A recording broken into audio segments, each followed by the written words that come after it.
எங்கள் கிராமத்தில் சுமார் 48 ஆண்டுகள் முன்னாடி ஒரு நீர்த்தேக்க தொட்டி, குடிநீர் மேல்நிலை நீர்த்தேக்க தொட்டி அமைக்கப்பட்டது. குளத்தங்கரையில் ஊராட்சி மன்ற அலுவலகத்தாண்ட அந்த நீர்த்தேக்க தொட்டி இருக்குது.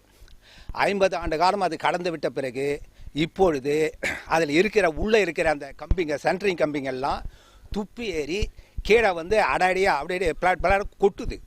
உள்ளவும் அந்த நிலைமை தான் இருக்குது. அந்த கம்பியில், துப்பியாரின கம்பியில் அந்த குடிநீர் ஏற்றி, அந்த குடிநீர் எங்களுடைய கிராமத்தில் சுமார் 5000 பேர் வசிக்கிறாங்க.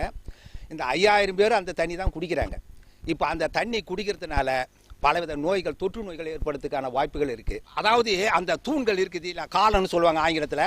அந்த தூண்கள் 4 தூண்களுமே சும்மா அப்படி தட்டினா போதும். யாராவது ஒரு வண்டிக்காரன் ஃபோர் வீலர் அப்படி ரிவர்ஸ் பண்ண சொல்ல தட்டினான்னா விழுந்துவிடும். விழுந்தா பக்கத்தில் ஒரு நூலகம் இருக்குது, அப்புறம் அம்மா கிளினிக் இருக்குது. அம்மா கிளினிக் இப்போ செயல்படல, இருந்தாலும் அம்மா கிளினிக் பக்கத்தில் இருக்குது. பஞ்சாயத்து ஊராட்சி மன்ற அலுவலகம் இருக்குது, குடியிருப்பு இருக்குது, விஓ அலுவலகம் இருக்குது. எல்லாமே அங்கே ஆபத்தான சூழலில் இருக்குது. இதையே ஒரு கோரிக்கையாக வைத்து உடனடியாக நடவடிக்கை எடுக்கும்படி நான் பணிவன்போடு கேட்டுக்கொள்கிறேன். செய்திகளை உடனுக்குடனும் துல்லியமாகவும் தெரிந்து கொள்ள சப்ஸ்கிரைப் பண்ணுங்க.